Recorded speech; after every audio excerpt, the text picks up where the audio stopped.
สวัสดีค่ะคลิปนี้จะมาสอนถักลูกเป็ดตาเหลือกนะคะลูกเป็ดขี้เหร่เป็นพวงกุญแจนะคะถักมาให้ดู4สีนะคะแบบนี้นะคะชอบสีไหนก็ถักสีนั้นนะคะน่ารักมากค่ะไปดูอุปกรณ์และวิธีการทำกันได้เลยค่ะอุปกรณ์ของเราก็จะมีไหมพรม4พายนะคะ3สีสีเหลืองสีขาวแล้วก็สีส้มนะคะแล้วก็ตาขนาด5มิลนะคะแล้วก็มาร์กเข็มกัดนะคะแล้วก็ที่คีบเข็มถักเบอร์ 2.0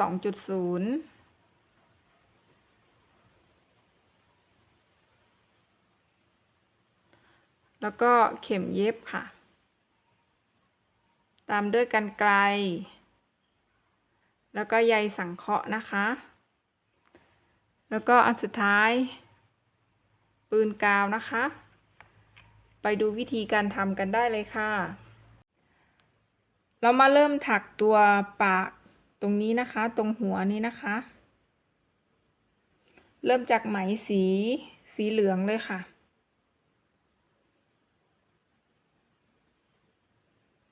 แล้วก็แทงลงไปควักไหมขึ้นมาตามด้วยโซ่1ค่ะต่อไปก็ให้ถัก x ลงในห่วงนะคะทั้งหมด 6x ค่ะ1 2 3 4 5 6แล้วก็ดึงปลายไหมค่ะดึงให้ชิดกันเลยนะคะต่อไปก็มาถัก C ลงไปในหลักแรกแทงลงไปควักไหมขึ้นมาแล้วก็ลอดผ่านนะคะต่อไปแถวที่2นะคะโซ่1ค่ะแล้วก็ให้ถัก x ลงไปในหลักเดิมนะคะ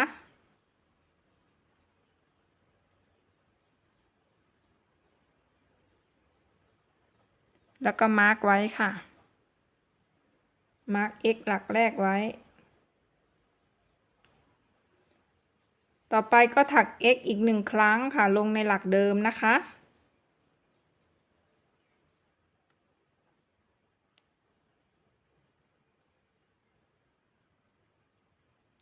ก็จะได้ v นะคะให้เราถัก v ทั้งหมด6หลักนะคะได้1หลักแล้ว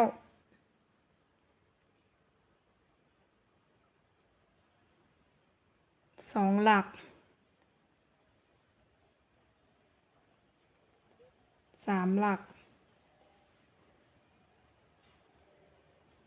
4หลัก5หลัก6หลักครบ6หลักแล้วนะคะก็มาถัก C ลงไปในหลักแรกที่เรามาร์กไว้นี้นะคะแทงลงไปควักไหมขึ้นมาแล้วก็ลอดผ่านค่ะต่อไปแถวที่3นะคะโซ่1ค่ะต่อไปก็ให้ถัก x ลงในหลักเดิมนะคะมาร์กไว้เหมือนเดิมค่ะ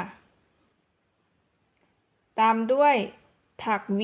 ในหลักถัดไปนะคะถัก x 2ครั้งในหลักเดียวกันนะคะเรียกว่า v ถัก v ในหลักถัดไปเราก็จะได้1ชุดนะคะใน1ชุดก็จะมี x 1หลักแล้วก็ v 1หลักนะคะทำซ้ำแบบเดิมวนไปจนจบแถวนะคะทั้งหมด6ชุดค่ะถัก xv ครบทั้งหมด6ชุดแล้วนะคะต่อไปก็มาเชื่อมติดในหลักแรกนะคะถัก C ลงไปเลยค่ะต่อไปแถวที่4นะคะโซ่1ค่ะแล้วก็ให้ถัก x ลงในหลักเดิม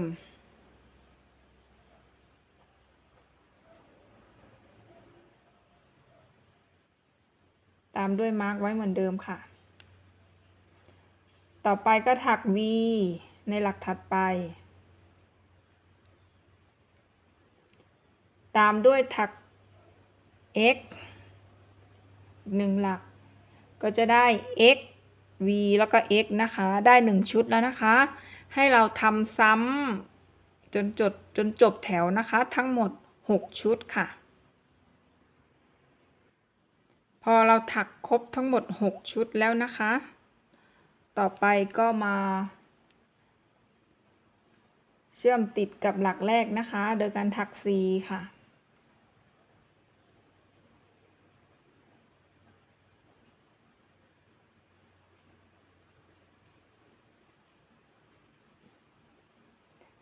ต่อไปนะคะแถวที่5ค่ะโซ่1แล้วก็ให้ถัก x ลงในหลักเดิมมาร์กไว้เหมือนเดิมค่ะตามด้วยถัก x ต่ออีก2หลัก1 2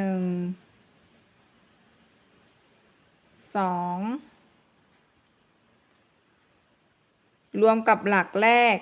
เป็น3นะคะกลายเป็น3ต่อไปก็ให้ถัก v ลงไปในหลักถัดไป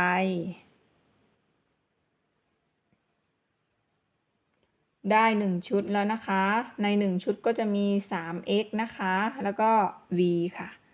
ให้เราทำซ้ำเหมือนเดิมนะคะวนไปจนจบแถวทั้งหมด6ชุดค่ะพอถักครบทั้งหมด6ชุดแล้วนะคะต่อไปก็เชื่อมติดในหลักแรกนะคะโดยการถัก C ค่ะ1 2 3 4 5ต่อไปแถวที่6นะคะแถวที่6ให้เราเปลี่ยนสีนะคะ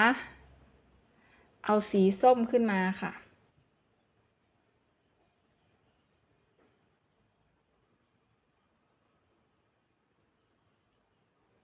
แล้วก็ดึงตัวไหมสีเหลืองนะคะให้แน่นเลยนะคะต่อไปก็ให้เราถัก x ลงในหลักเดิมนะคะโดยเก็บปลายไหมไปด้วยเลยนะคะให้เอาไหมปลายไหมทั้ง2เส้นนะคะสีเหลืองกับสีส้มทาบบนตัวเข็มนะคะแบบนี้นะคะควักไหมขึ้นมาได้ x 1 หลักแล้วก็มาร์กไว้เหมือนเดิมค่ะ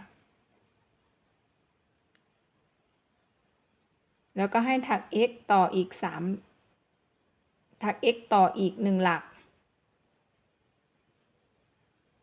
ได้ 2x แล้วนะคะต่อไปก็ให้ถัก v ค่ะในหลักถัดไป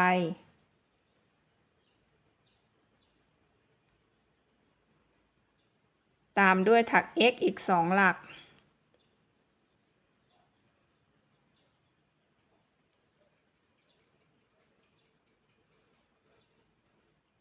เราได้1ชุดแล้วนะคะใน1ชุดก็จะมี 2x แล้วก็ v แล้วก็ 2x นะคะให้เราถักซ้ำเหมือนเดิมนะคะวนไปจนจบแถวทั้งหมด6ชุดค่ะพอถักครบ6ชุดแล้วนะคะต่อไปก็เชื่อมติดกับหลักแรกเลยนะคะถัก C ลงไปเลยค่ะต่อไปโซ่1ค่ะแล้วก็ให้ถัก C นะคะถัก C แทงลงไปควักไหมขึ้นมานะคะแล้วก็ลอดผ่านมาร์ก C หลักแรกไว้นะคะแล้วก็ให้เราทำซ้ำเหมือนเดิมนะคะวนไปจนจบแถวเลยนะคะถัก C แบบนี้นะคะวนไปจนจบแถวเลย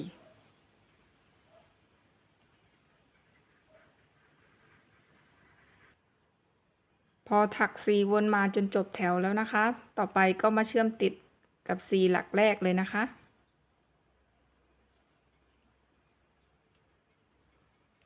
ตามด้วยโซ่หนึ่งต่อไปก็ตัดไหมได้เลยค่ะ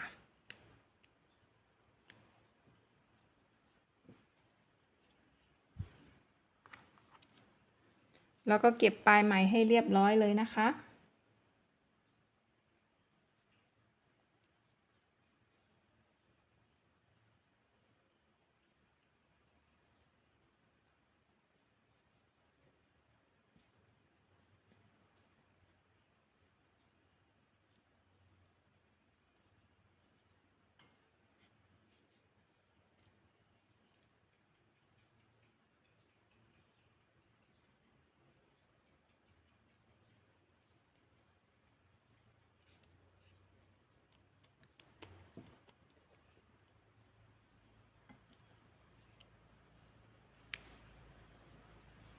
ส่วนตัวนี้ก็ตัดให้สั้นนะคะไม่ต้องสั้นมาก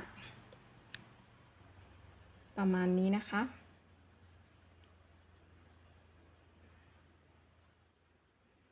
ก็จะกลายเป็นประมาณนี้ต่อไปนะคะเรามาถักตากันต่อเลยนะคะ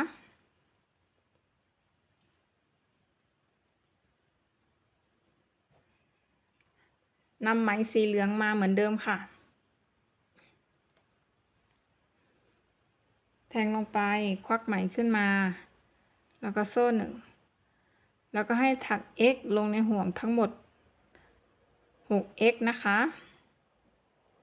1 2 3 4 5 6แล้วก็ดึงปลายไหมดึงให้ชิดกันเลยนะคะต่อไปก็มาถัก C เชื่อมติดกับ x หลักแรกตรงนี้นะคะแล้วก็ลอดผ่านต่อไปแถวที่2นะคะโซ่1แล้วก็ให้ถัก x ลงไปในหลักเดิมนะคะตรงที่เราถัก C เมื่อกี้นี้นะคะ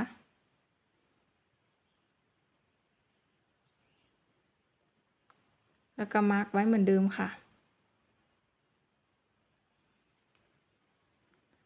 แล้วก็ให้ถัก x อีก1ครั้งนะคะลงในหลักเดิม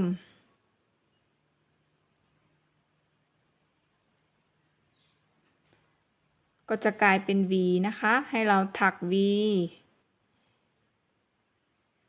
ทั้งหมด6หลักนะคะได้1หลักแล้วนะคะถักซ้ำเหมือนเดิมวนไปจนจบแถวให้ครบทั้งหมด6หลักเลยนะคะพอเราถักครบทั้งหมด6หลักแล้วนะคะก็มาเชื่อมติดลงไปใน x หลักแรกตรงที่เรามาร์กไว้นี้เลยนะคะ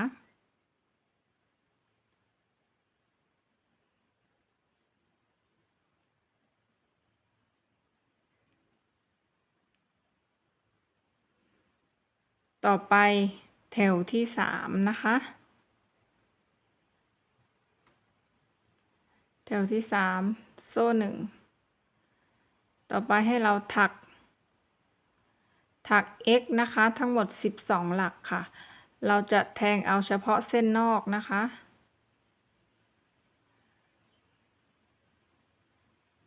เราจะเอาเฉพาะเส้นนอกตรงนี้นะคะตรงนี้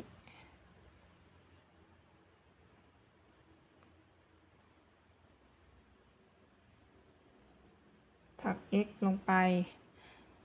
เอาเฉพาะเส้นนอก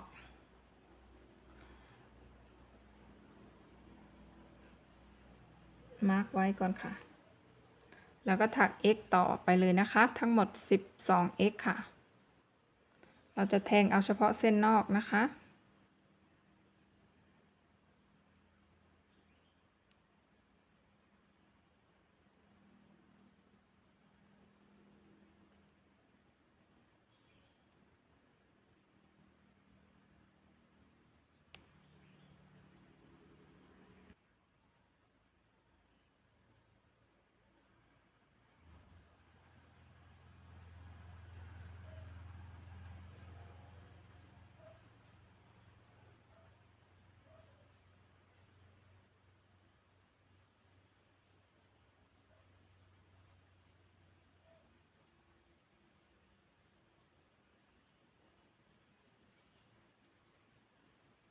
พอเราถักครบทั้งหมด 12x แล้วนะคะ ต่อไปก็มาเชื่อมติดในหลักแรกตรงที่เรามาร์กไว้นี้นะคะ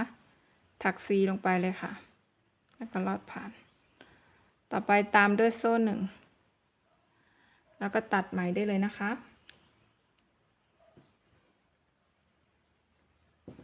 แล้วก็เก็บปลายไหมให้เรียบร้อยเลยค่ะ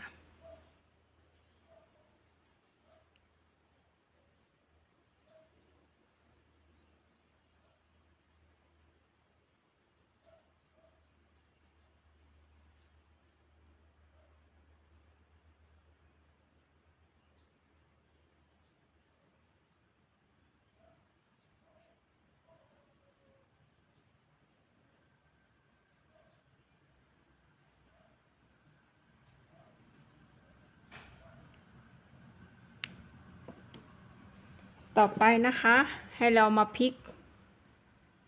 กชิ้นงานแบบนี้นะคะพลิกตัวตาออกมาแบบนี้ เราจะมาถักตัวเส้นข้างในกันนะคะ เราจะเริ่มถักตรง x หลักแรกเอาเข็มแทงไปเลยค่ะแล้วก็ใช้ไหมสีขาวถักต่อนะคะ แล้วก็คอกไหมสีขาวขึ้นมา แล้วก็ตามด้วยโซ่1ต่อไปก็ถัก x นะคะลงไปในหลักเดิมตรงนี้นะคะอย่าลืมเก็บปลายไหมไปด้วยเลยนะคะเอาปลายไหมทาบไว้ตรงเข็มแบบนี้นะคะแล้วก็ควักไหมสีขาวขึ้นมา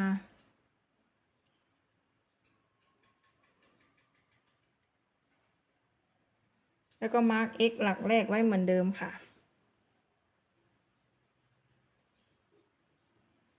ต่อไปก็ให้เราถัก x นะคะเห็นนะคะมองเห็นไหมถัก x ต่อไป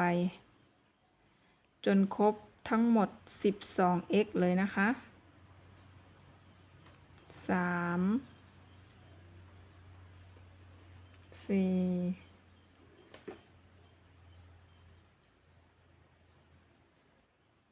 5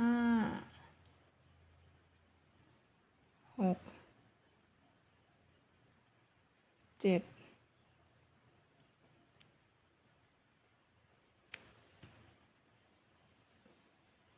8 9 10 11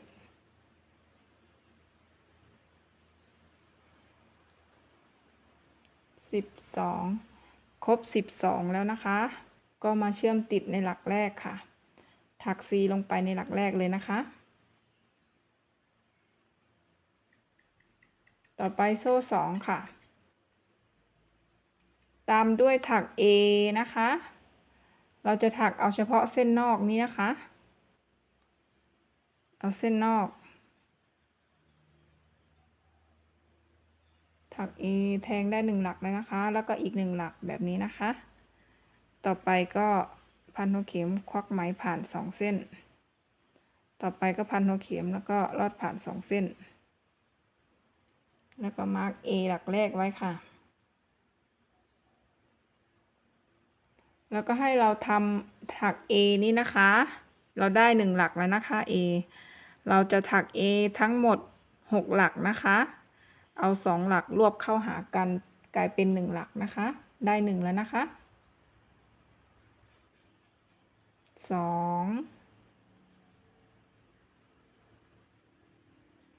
3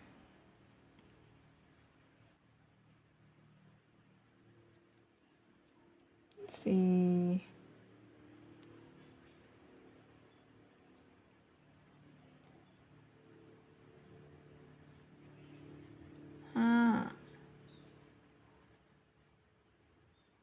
แล้วก็6ต่อไปก็เชื่อมติดตรง A หลักแรกนี้นะคะถัก C ลงไปแทงลงไปควักไหมขึ้นมาลอดผ่านค่ะตามด้วยโซ่1แล้วก็ตัดไหม ยาวหน่อยนึงนะคะ ประมาณนี้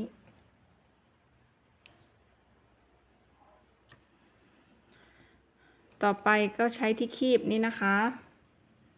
คีบเอาปลายไหมสีเหลืองเข้าไปข้างในแล้วก็ยัดใยสังเคราะห์ค่ะยัดเข้าไปให้เต็มเลยนะคะ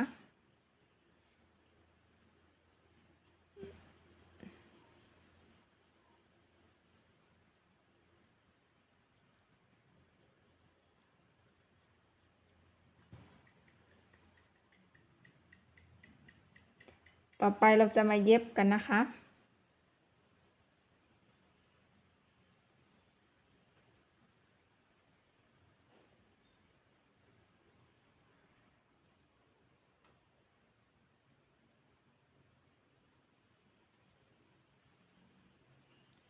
ต่อไปเราจะมาเย็บตรงตานี้ให้ชิดกันนะคะเราจะแทงเอาเฉพาะเส้นนอกนะคะแทงแบบนี้ดึงแล้วก็มาแทงหลักถัดไปมีทั้งหมด6หลักนะคะแทงให้ครบทั้งหมด6หลักเลยนะคะ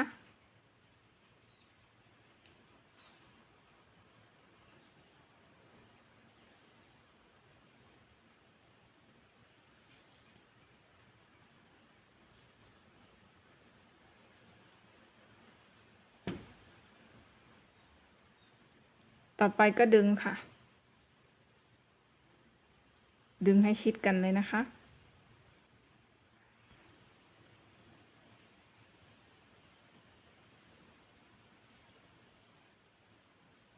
พอดึงชิดกันแล้วเราก็จะมามัดแทงไว้ตรงนี้แล้วก็เข็มสอดเข้าไปตรงห่วงนี้นะคะแล้วก็เก็บปลายไหมได้เลยค่ะแทงลงไปตรงกลาง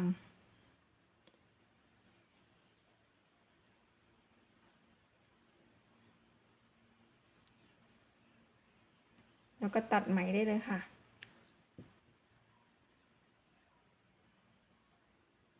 แล้วก็มาพลิกตรงอันนี้พลิกกลับไปนะคะ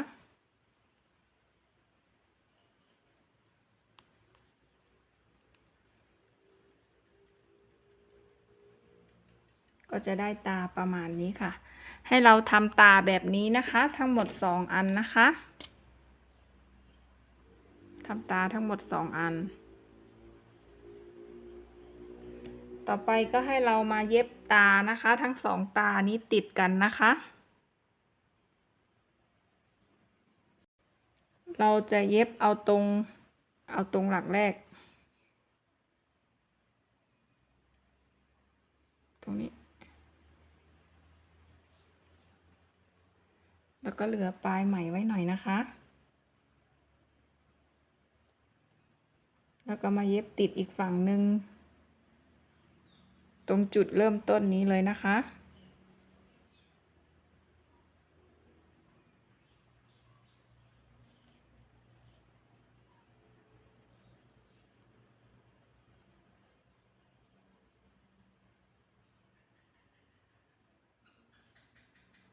แล้วเราก็มาแทงฝั่งนี้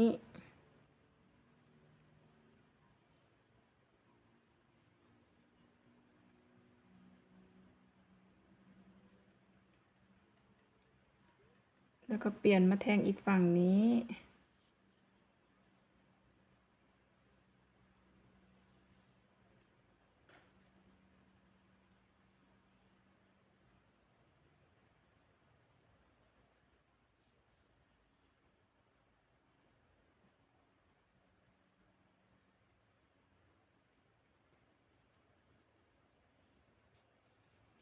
ทำสัก2-3รอบนะคะแล้วก็มาเอาฝั่งนี้อีกครั้งหนึ่งแล้วก็มาผูกติดกันกับตัวนี้ปลายไหมตัวนี้นะคะ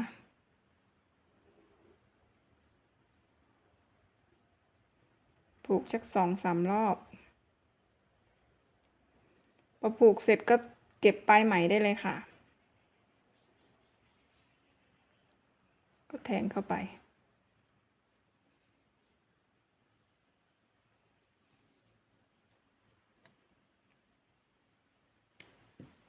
อีกฝั่งหนึ่งก็ทำเหมือนกันเลยนะคะ และเราก็ได้ตามาแล้วนะคะ ต่อไปเราก็จะใส่ตัวตาปลอมตัวนี้นะคะ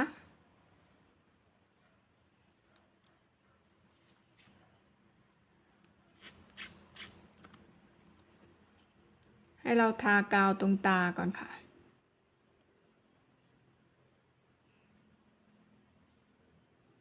ใครมีกาวตัวนี้ก็ใช้กาวตัวนี้นะคะ ถ้าใครมีปืนกาวก็ใช้กาวปืนกาวนะคะ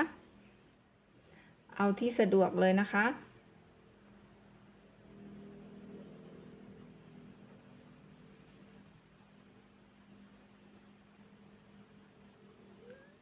แล้วก็มาแทงตรงนี้กะเอานะคะ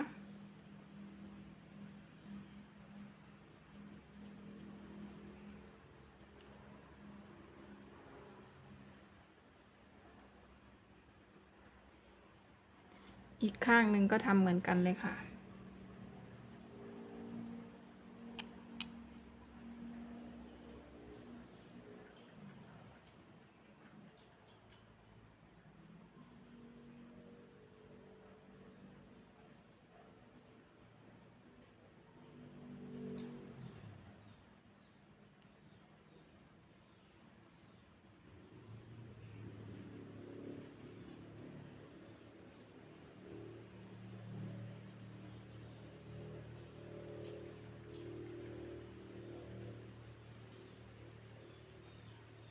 ตาก็กะเอานะคะ ก็จะประมาณนี้ค่ะ ต่อไปนะคะเรามาถักตัวกันต่อเลยนะคะ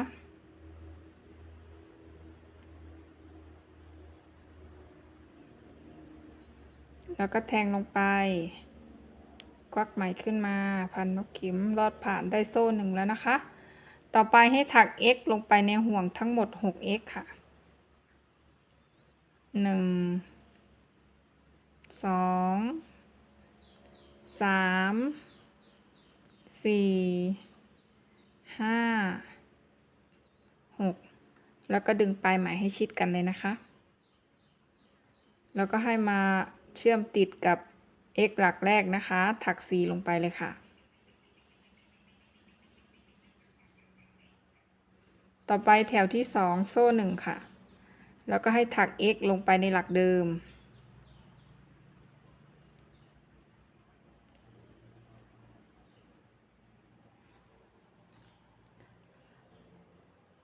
แล้วก็ใช้เข็มกัดมาร์กไว้นะคะ แล้วก็ให้ถัก x อีก1ครั้งลงในหลักเดิมค่ะ ก็จะได้ v นะคะ ให้เราถัก v ทั้งหมด6หลักนะคะ ได้1หลักแล้ว2หลัก3หลัก4หลัก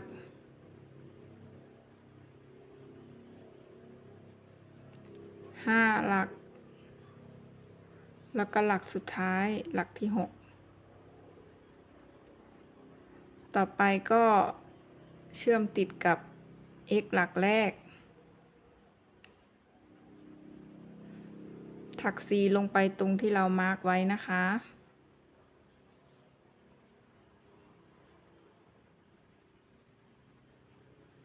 ต่อไปแถวที่3โซ่1ตามด้วยถัก x ลงไปในหลักเดิมนะคะ แล้วก็มาร์กไว้เหมือนเดิม ต่อไปให้ถัก v นะคะในหลักถัดไปถัก x 2 ครั้งในหลักเดียวกันถัก v เราได้1ชุดแล้วนะคะ เราจะทำทั้งหมด6ชุดค่ะ x แล้วก็ v ทำซ้ำเหมือนเดิมวนไปจนจบแถวเลยนะคะ พอถัก x v ครบทั้งหมด6ชุดแล้วนะคะ ต่อไปก็มาเชื่อมติดกับหลักแรกนะคะ ถัก c ลงไปตรงจุดที่เรามาร์กไว้นะคะ ต่อไปแถวที่4โซ่1นะคะ ให้เราถัก x ค่ะทั้งหมด18หลักนะคะได้1แล้วนะคะ2 3 4 5 17แล้วก็18พอครบ18แล้วนะคะก็ถัก4ลงไปในหลักแรกเลยค่ะตรงที่เรามาร์กไว้นะคะ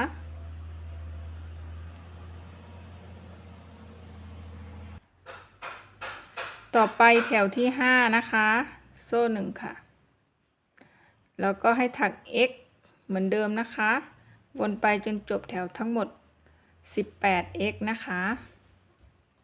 มาร์กไว้เหมือนเดิมค่ะ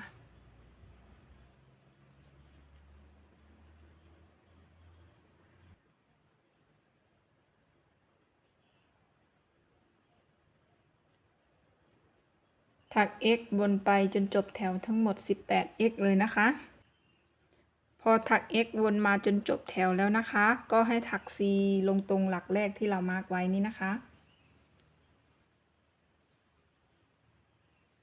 แทงลงไปควักไหมขึ้นมาแล้วก็ลอดผ่านค่ะต่อไปแถวที่6นะคะแถวที่6โซ่1ค่ะตามด้วยถัก x ลงในหลักเดิมนะคะ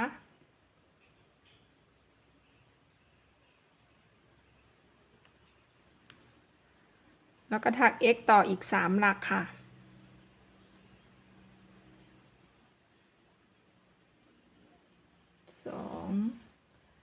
3รวมกับหลักแรกเป็น x 4หลักนะคะต่อไปก็ให้ถัก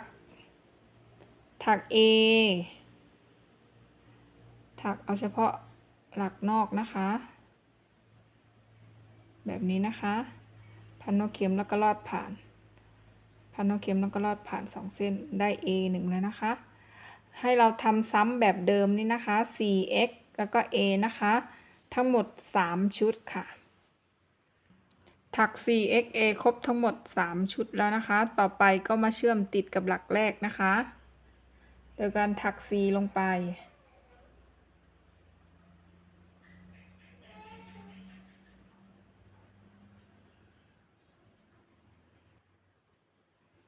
ต่อไปแถวที่7นะคะโซ่1ตามด้วยถัก x ลงไปถักลงไปในหลักแรกนะคะแล้วก็มาร์กไว้เหมือนเดิมค่ะ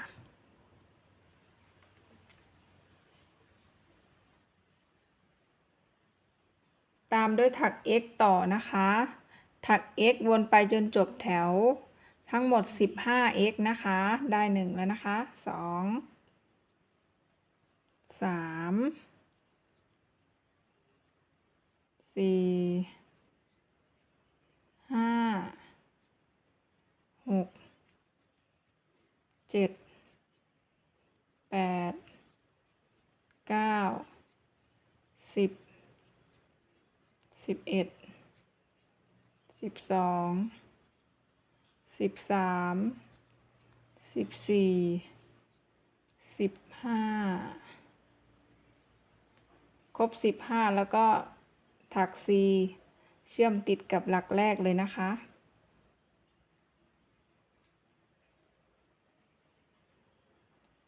ต่อไปแถวที่8นะคะโซ่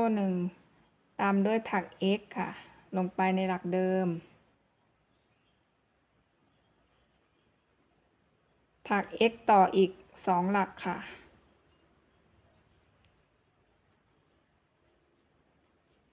รวมกับหลักแรกเป็น3หลักนะคะเราได้ x 3หลักแล้วนะคะต่อไปก็ถัก a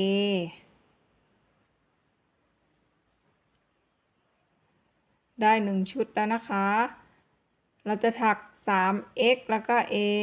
ทั้งหมด3ชุดนะคะถักซ้ำแบบเดิมวนไปจนจบแถวเลยนะคะพอถักครบทั้งหมด3ชุดแล้วก็ถัก c เชื่อมติดกับหลักแรกเลยนะคะ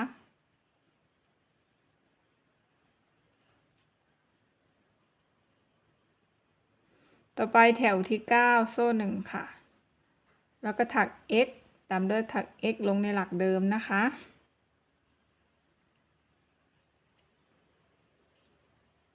ตามด้วยมาร์กไว้เหมือนเดิม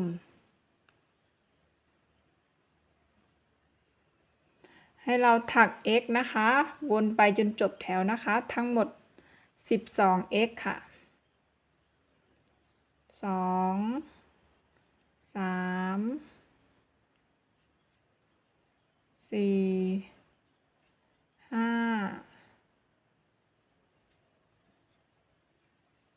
6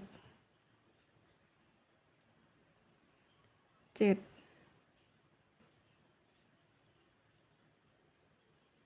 8 9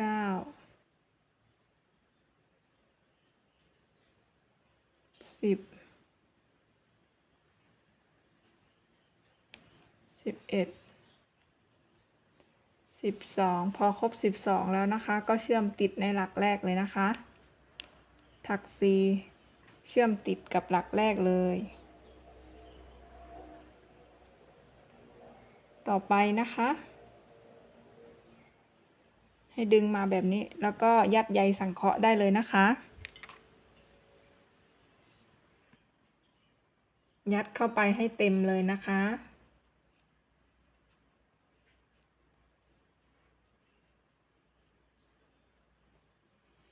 พอได้เต็มตามที่เราต้องการแล้วนะคะเราก็มาถักต่อเลยค่ะ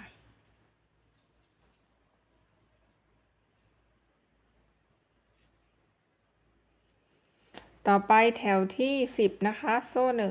1ถัก x ลงไป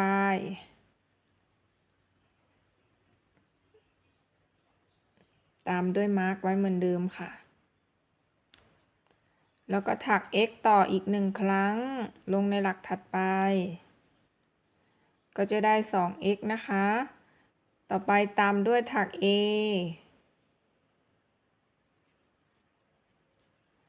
ได้1ชุดแล้วนะคะใน1ชุดก็จะมี 2x แล้วก็ a นะคะเราจะทำทั้งหมด3ชุดนะคะได้1ชุดแล้วนะคะทำต่อไปจนครบทั้งหมด3ชุดเลยนะคะพอเราถักครบทั้งหมด3ชุดแล้วก็มาเชื่อมติดในหลักแรกเลยนะคะถัก C ลงไปตรงที่เรามาร์กเลยนะคะต่อไปแถวที่11นะคะโซ่1แล้วก็ถัก x ลงไปในหลักเดิมนะคะ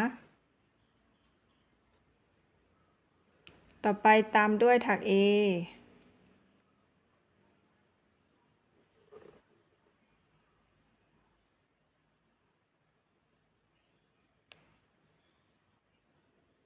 ได้1ชุดแล้วนะคะ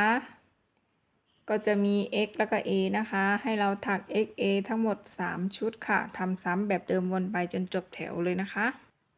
ครบ3ชุดแล้วนะคะก็มาเชื่อมติดในหลักแรกเลยนะคะถัก C ลงไปตรงที่เรามาร์กไว้เลยค่ะต่อไปก็ตัดไหมได้เลยนะคะเราตัดไหมยาวหน่อยนะคะเพื่อถักต่อแล้วก็เย็บติดนะคะ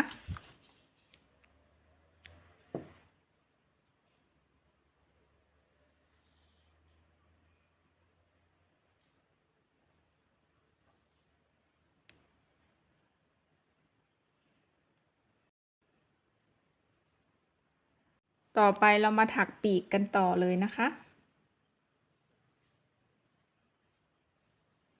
แล้วก็แทงลงไปควักไหมขึ้นมาโซ่1ตามด้วยถัก x ลงในห่วงทั้งหมด 5x ค่ะ1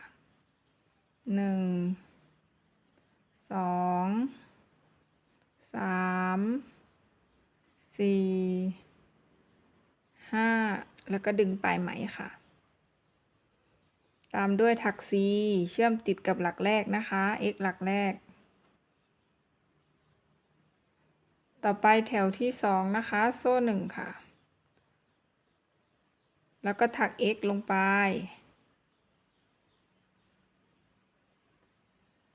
มาร์กไว้เหมือนเดิมนะคะแล้วก็ให้ถัก x อีก1ครั้งลงในหลักเดิมค่ะก็จะได้ v นะคะต่อไปถัก x ลงไปในหลักถัดไปค่ะ ตามด้วยที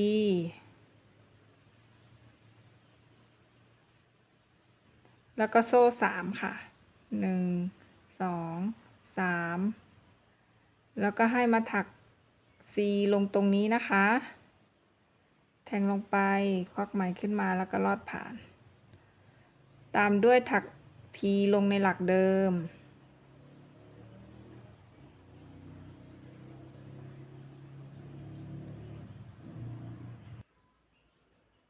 ต่อไปก็ถัก X ลงในหลักถัดไป ตามด้วยถัก V ในหลักถัดไป ต่อไปก็เชื่อมติดนะคะกับหลักแรกตรงที่เรามาร์กไว้นะคะ ถัก C ลงไปเลยค่ะ โซ่1แล้วก็ตัดไหม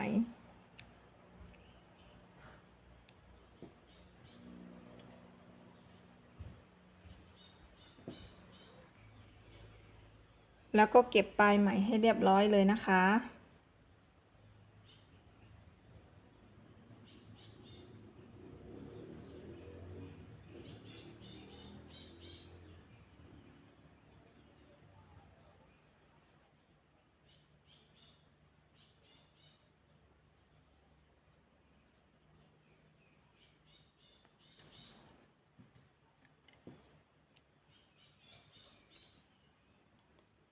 ส่วนตรงนี้ก็ตัดเหลือปลายไหมไว้หน่อยนึงนะคะ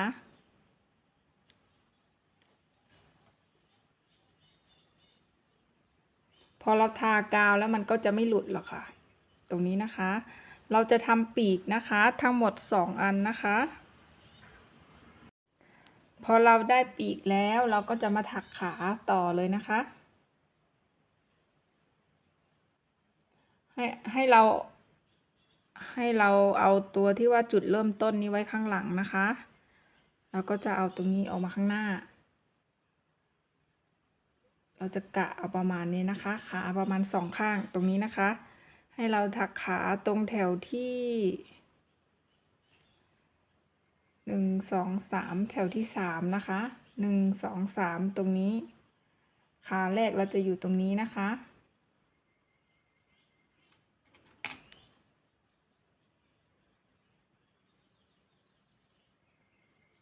ให้เราแทงแบบนี้ ต่อไปก็ใช้ไหมสีส้มขึ้นมาค่ะ เอาปลายไหมยาวหน่อยนะคะ แล้วก็ควักไหมขึ้นมา ตามด้วยถักโซ่ทั้งหมด8โซ่ค่ะ1 2 3 4 5 6 7 8นับถอยหลังมา3โซ่ค่ะ1 2 3แล้วก็ให้ถัก F ลงไปในหลักที่3นี่นะคะตรงโซ่ที่3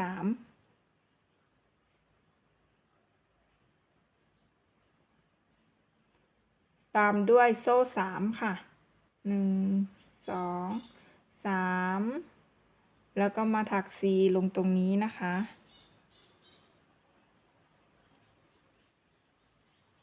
ทำซ้ำเหมือนเดิมค่ะอีก2ครั้ง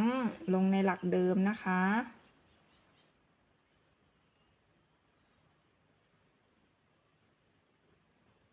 2 3แล้วก็มาถัก C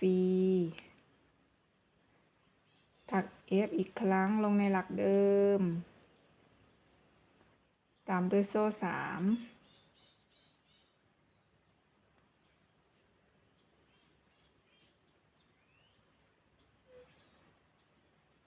แล้วก็ C ตามด้วยโซ่2ค่ะแล้วก็มา C ลงตรงหลักเดิมนี้นะคะ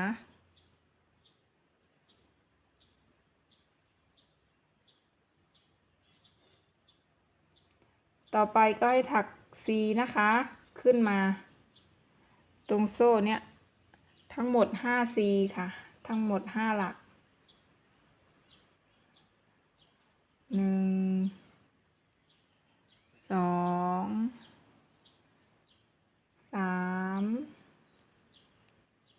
4 5ครบ5แล้วนะคะต่อไปก็ตัดไหมได้เลยค่ะ ตัดปลายไหมยาวหน่อยนึงนะคะ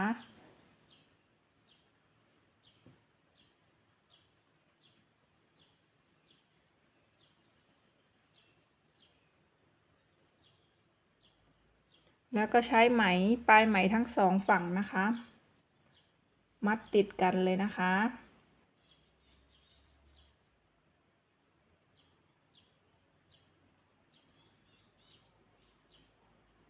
ก็จะได้ประมาณนี้ พอมัดเสร็จเรียบร้อยแล้วก็เก็บปลายไหมได้เลยค่ะ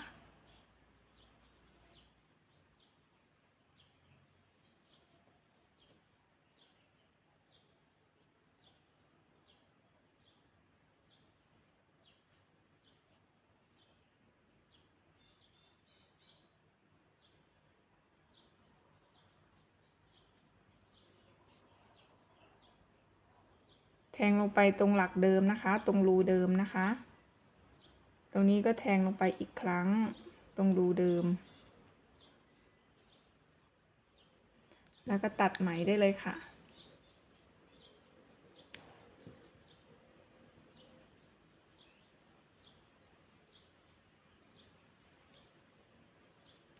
อีกฝั่งหนึ่งก็ทำเหมือนกันเลยนะคะ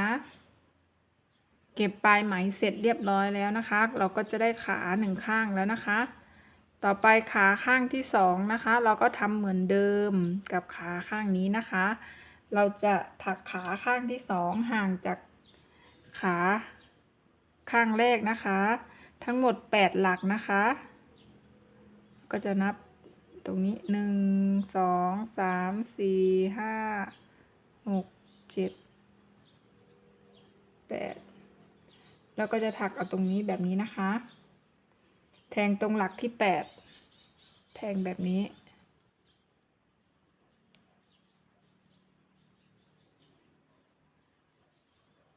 แล้วเราก็ใช้ไหมเบอร์ไหมสีส้มนี้นะคะทำเหมือนเดิมแบบนี้นะคะ แล้วก็ถักโซ่ทำเหมือนกันกับข้างนี้เลยนะคะ ชิ้นงานของเรานะคะก็จะมีตัวปากตัวนี้นะคะ แล้วก็ตา แล้วก็ปีกสองข้างแล้วก็ตัวนะคะแบบนี้ ต่อไปเราจะมาประกอบชิ้นงานกันนะคะ เราจะใช้กาวติดแบบนี้ติดตรงข้างในตรงนี้นะคะ ติดเอาเฉพาะสีเหลืองทากาวสองฝั่งนี้แล้วก็ฝั่งนี้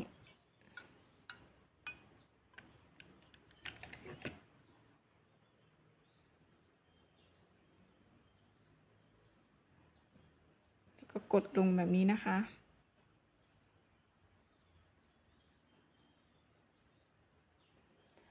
ต่อไปเราก็จะมาติดตา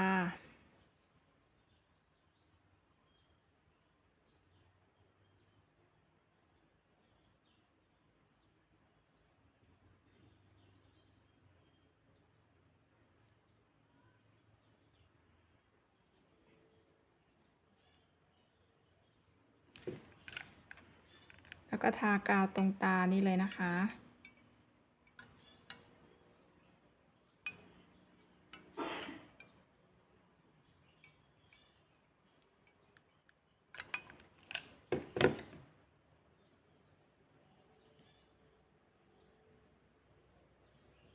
แล้วก็ติดเข้าไป จับไว้จนกว่ากาวจะแห้งนะคะ ให้กาวมันเซ็ตตัวติดกันดีเลยนะคะ พอกาวแห้งได้ที่แล้วนะคะเราก็วางไว้ก่อนค่ะ ต่อไปเราจะมาเย็บปิดตรงนี้นะคะ ตรงคอปิด เราจะมาแทงเข็มเฉพาะเอาเส้นนอกนะคะ ในนี้จะมีอยู่6หลักนะคะ เราจะแทงให้ครบทั้งหมด6หลักแทงทุกหลักเลยนะคะ เอาเฉพาะเส้นนอกออกมาแบบนี้นะคะ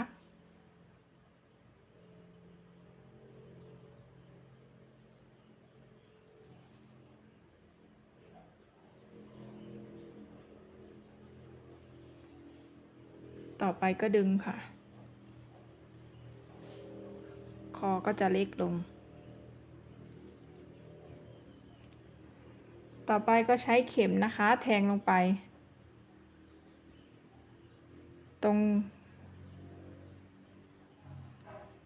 เอาด้านหน้านะคะแทงลงไปตรงด้านหน้าตรงนี้แล้วก็ควักไหมขึ้นมาแบบนี้นะคะตามด้วยโซ่5นะคะ1 2 3 4 5ได้โซ่5แล้วเราก็จะมาเชื่อมติดกับตัวหัวนะคะ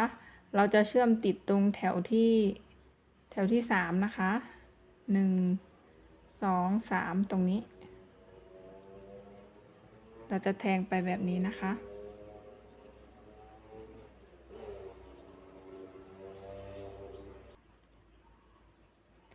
แล้วก็ควักไหมตัวนี้ขึ้นมาควักออกมานะคะแล้วก็ลอดผ่านค่ะลอดผ่านแบบนี้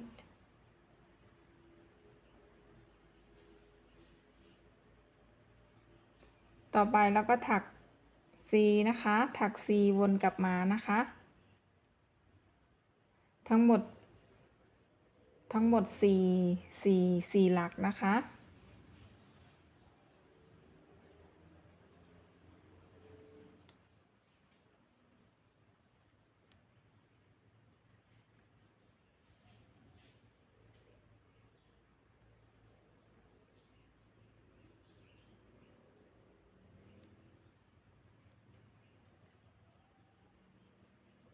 ค่อยๆทำไปเรื่อยๆนะคะ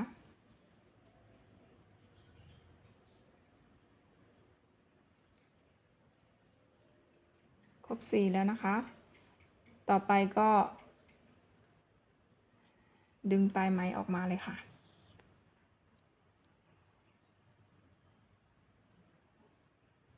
แล้วก็เก็บปลายไหมให้เรียบร้อยเลยนะคะ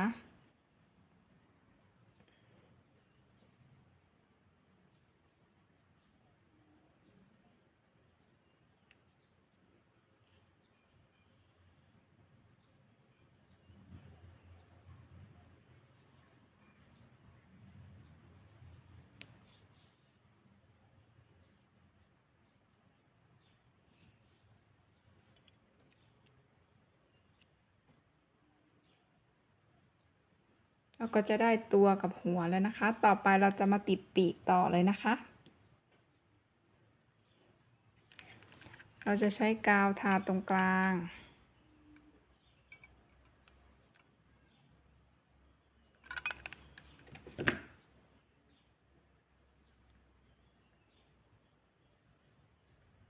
แล้วก็มาติดลงไปเลยนะคะติดแบบเฉียงๆแบบนี้นะคะแล้วก็อีกฝั่งหนึ่ง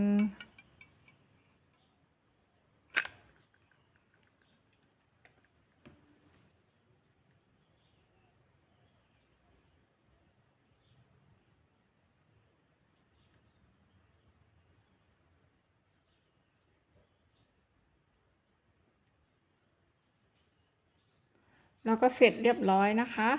ลูกเป็ดขี้เหร่ต่อไปนะคะถ้าใครมีเครื่องเป่าลมร้อนนะคะแบบนี้นะคะก็เอาเครื่องตัวนี้เป่าลนขนให้ขนมันหายนะคะถ้าใครไม่มีเครื่องตัวนี้ก็ใช้ไฟแช็กก็ได้นะคะพอเราลนเสร็จเรียบร้อยเราก็หาพวงกุญแจนะคะมาเสียบใส่แบบนี้